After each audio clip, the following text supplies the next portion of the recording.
Hi, my name is Charity Evans, and I am currently a student at ECPI Medical Career Institute. I'm currently in the BSN program, and I am currently in the course of Senior Practicum. My Senior Practicum project was to choose something that I wanted to improve. So my project involved revising a fall risk care plan within a skilled unit.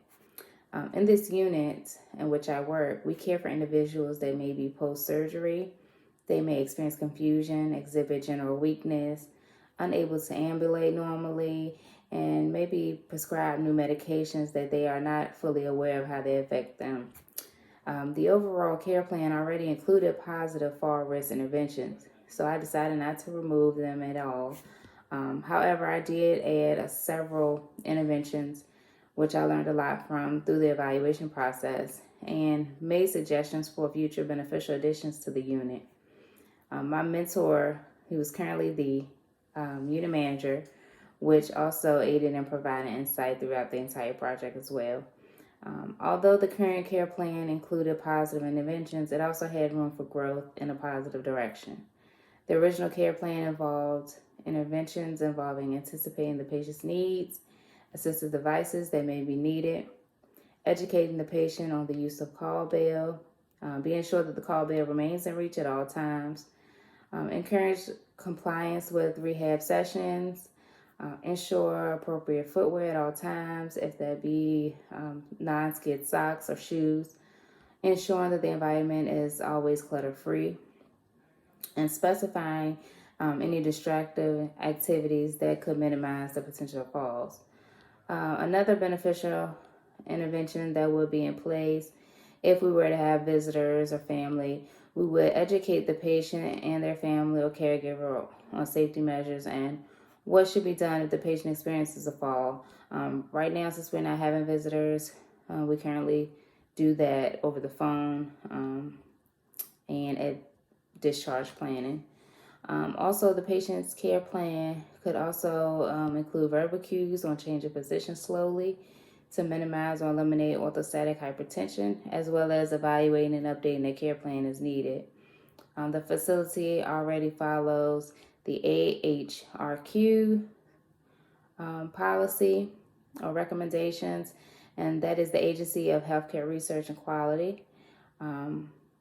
So the iRehab facility already involves collaborative care planning. The nurse practitioner of the center, she weans off our patients off of narcotics. Our pharmacy also reviews all new admission medication profiles. The rehab therapists, they are good with walking our high fall risk patients daily, even though they may not have scheduled therapy for that day. And high fall risk patients are in visible sight at all times.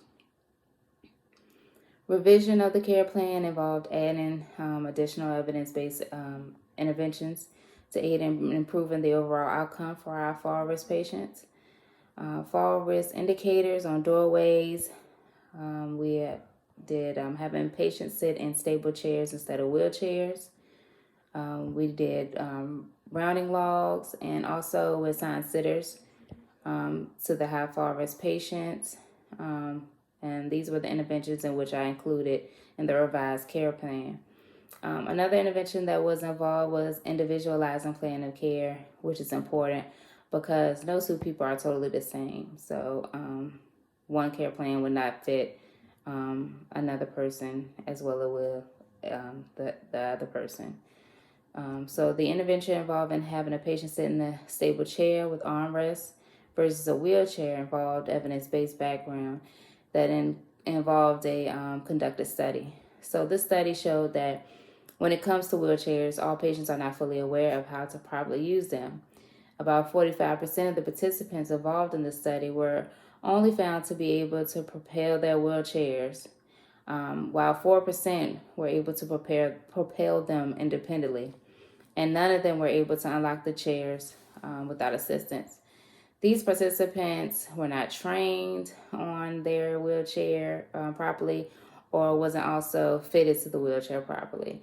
More people are prone to have a fall in a wheelchair due to not being knowledgeable how to properly lock the wheels, or they may trip over the footrest, which we have commonly seen on our unit.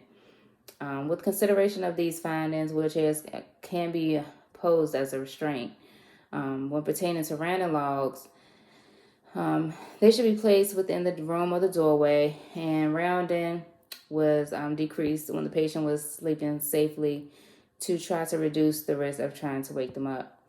While rounding, that staff member was to put in place of the 5 P's to help reduce falls. The 5 P's involved assessing the patient's pain, personal needs, the position of the patient, placement of their needs in reach, and also preventing falls. So the revised care plan was approved for the overall unit over a 2-week period by my mentor, which is also the unit manager. Since our DON was no longer there, we had 8 total staff members, which I provided education through an oral presentation regarding fall risks and new interventions that will be implemented. Prior to implementing the care plan, the total falls 2 weeks prior was a total of 15, with 3 being recurring patients. During the first week of the implementation, the total number of falls was 3, with 1 fall being witnessed, and that was done while toileting and changing a patient. The second week, however, had a total of 6 falls, and I believe that was due to improper staffing and not being able to successfully practice the new interventions as the previous week, which was the assigned sitters. So having assigned sitters with the patients was the most successful intervention within the revised care plan. I also learned that placing the high fall risk patients in the stable chairs was also a success to the reduction in the factors to the increase of the chances of falls. So due to the use of the sitters for the first week, we only did the rounding logs for the second week due to the lack of staff. So the patients were checked on a 15-minute basis, which were completed through the collaborative work.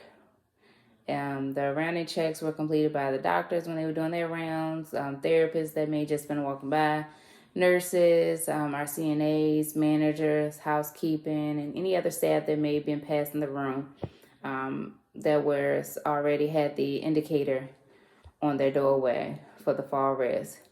So I believe the second week was not as successful as the first week due to the patients not having constant supervision with the sitters, and the 15-minute intervals gave them unsupervised time, which increased their risk for falls drastically. So also, although the facility could benefit from keeping the new interventions in place along with the initial interventions, the facility could add some additional safety measures to aid in reducing falls. Major safety tool that our facility could benefit in are the chair and bed alarms to aid in alerting staff of unsafe behavior while they are unattended. Another beneficial addition to the unit would be designated fall prevention teams. These teams will provide one-on-one or group supervision for patients that may be at risk for falls. And these teams could also complete activities with these patients to aid in keeping them distracted and also maintaining a schedule to help increase their proper sleep schedule so they won't be up at night and they will be up during the day and being occupied doing activities. Also, I suggested hip protectors. So hip protectors could be used to aid in reducing the instances of hip fractures if they do experience a fall in our facility. Although we have the floor mats beside the beds, the hip protectors would be very beneficial. But with all that being said, being able to attain a 0 fall goal in any medical setting is not a reasonable goal to achieve. However, placing effective evidence-based interventions concerning falls can be minimized and reduce harmful injuries. A minimum of 1 to 2 extra days of inactivity after surgery can affect the overall recovery time. One major factor with falls involves staff interaction in a timely manner. Appropriate interaction times are mainly related to properly staffed units, which that was a problem for us. We were not properly staffed, so that increased our chances for fall for the second week, which it was. The overall experience with this project was a great learning tool, and it was very rewarding to see the decrease in falls, decrease in injuries. My mentor was able to assist me with understanding different aspects of the initial fall risk care plan for the unit. He was also helpful in providing resources to refer to through the project's process. And when comparing the total number of falls during the 2-week implementation and the 2 weeks prior, it seems that the revised care plan was successful in reducing falls. Although it's impossible to have a facility that is completely free of falls, placing as many safety interventions can aid in minimizing falls and fall-related injuries. It was a pleasure to do this project, and I was glad to see the outcome. And thank you for your time.